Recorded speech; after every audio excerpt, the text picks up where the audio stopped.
Bismillahirrahmanirrahim. Assalamualaikum warahmatullahi wabarakatuh. Apa kabar Bapak Ibu semuanya? Semoga kita semua selalu ada dalam keadaan sehat dan tak kurang satu apapun, amin.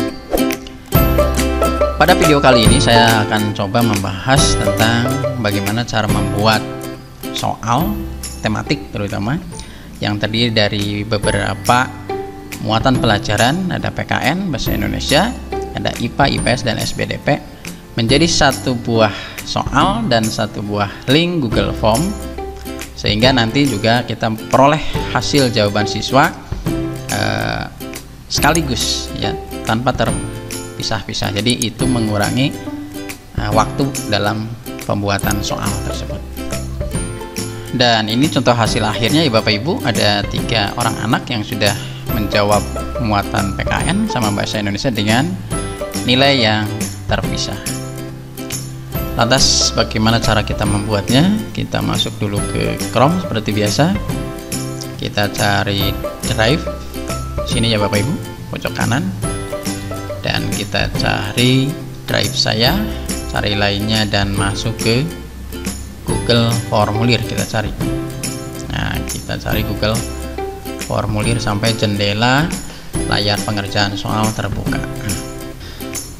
Langkah selanjutnya, setelah jendela form kosongnya terbuka, kita seperti biasa menuliskan judulnya terlebih dahulu. Misalnya kita akan membuat contoh soal pas 1 tema 3, misalnya tema 3 tahun 2020-2021. Kita tuliskan di sini soal pas 1 tema 3 tahun 21. Nah, jadi nanti kita akan coba membuat satu buah soal tema 3 ini yang biasanya terdiri dari 2 mupel PKN dan Bahasa Indonesia, atau yang jam keduanya biasanya terdiri dari 3 mupel, ada IPA, ada IPS, dan juga SBDP. Nah, itu bagaimana caranya? Langkah-langkahnya hampir sama seperti biasa. Kita tulis dulu identitas siswa di sini, dan Bapak Ibu juga bisa menambahkan identitas lainnya, boleh absen dan lain sebagainya. Klik wajib di sini biar anak-anak tidak sampai lupa dalam mengisi identitasnya. Untuk identitas siswa, selain nama lengkap, silakan Bapak Ibu tambahkan sesuai kebutuhan, baik itu kelas, nomor absen, ataupun nomor induk siswa. Kita lanjut, setelah menuliskan nama lengkap atau menuliskan identitas, kita lanjut ke menuliskan muatan pelajaran, karena tema itu biasanya terdiri dari beberapa muatan pelajaran seperti tadi sudah dijelaskan. Ada mupel PKN, mupel Bahasa Indonesia, IPA, IPS, dan SPDP. Kita ambil 2 saja. Untuk contoh, kita pilih dulu pilihan ganda. Kita tuliskan di sini muatan PKN KD 3.5 misalnya. Dan juga yang kedua ada muatan pelajaran Bahasa Indonesia KD 3.5. Nah, bagaimana cara menghubungkannya antara 2 muatan ini dengan soal-soal yang akan kita berikan pada siswa, agar ketika siswa memilih salah satu muatan, baik PKN atau Bahasa Indonesia, maka akan tertuju pada soal yang akan dipilih. Nah, caranya adalah lihat Bapak Ibu di pojok kanan bawah ada 3 buah titik, maka kita pilih saja ini dan klik buka bagian berdasarkan jawaban. Nah, di sini ada tulisan lanjutkan ke bagian berikut. Nah, di langkah selanjutnya kita buat soal terlebih dahulu. Klik tambahkan bagian. Sini kita buat soal muatan PKN terlebih dahulu. PKN KD 3.5. Nah, kita ambil contoh saja, misal 5 buah soal.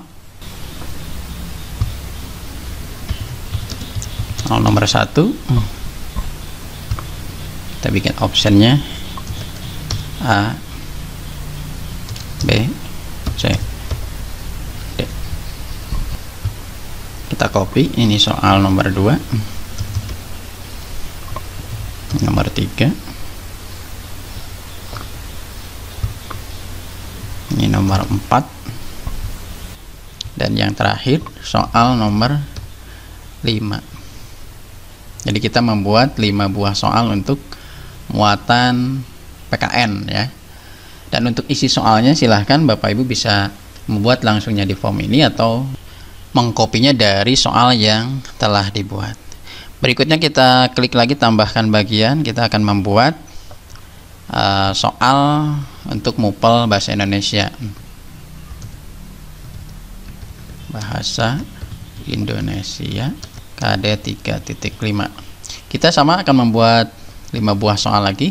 Klik tambahkan di sini. Ini soal nomor 1. Kita bikin optionnya lagi.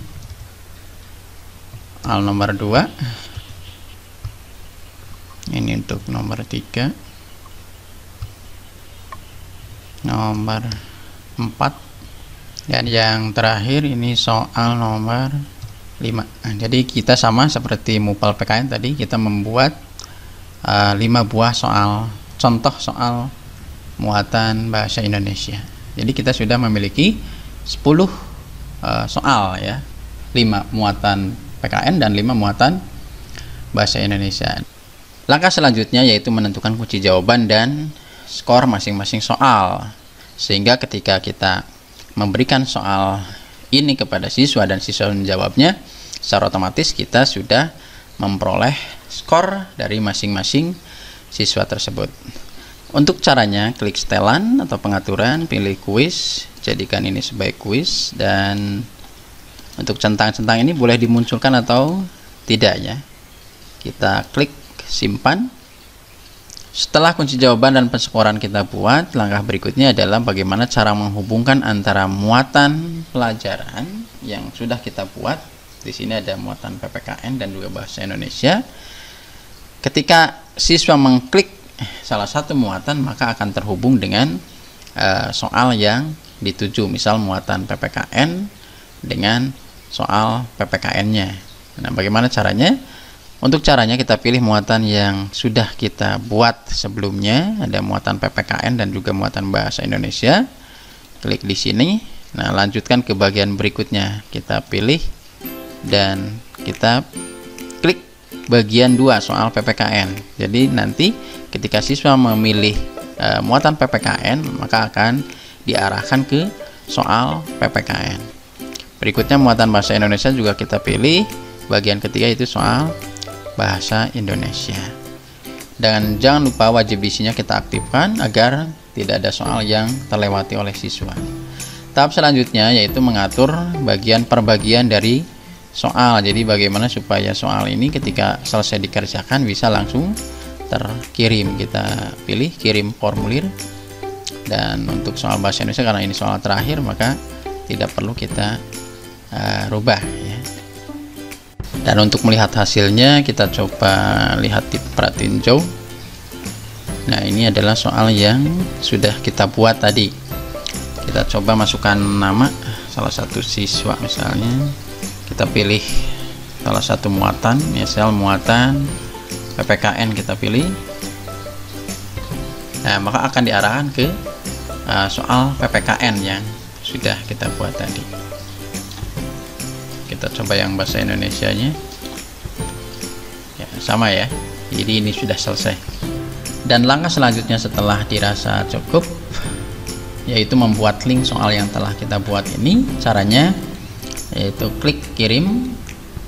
Kita kirim melalui tautan, perpendek tautan, dan kita salin. Nah, link inilah yang dapat kita kirim dan digunakan siswa untuk menjawab soal yang telah kita buat tadi. Dan dari satu link ini maka siswa dapat menjawab beberapa muatan pelajaran dalam satu tema, dan kita juga dapat memperoleh beberapa skor atau nilai beberapa muatan pelajaran dalam satu tema. Bapak Ibu yang saya hormati, demikian untuk video materi kali ini. Mudah-mudahan bisa bermanfaat, dan barangkali ada yang masih belum dipahami, silahkan tinggalkan pertanyaan di kolom komentar. Sampai ketemu lagi di video berikutnya. Saya tutup dengan wassalamualaikum warahmatullahi wabarakatuh.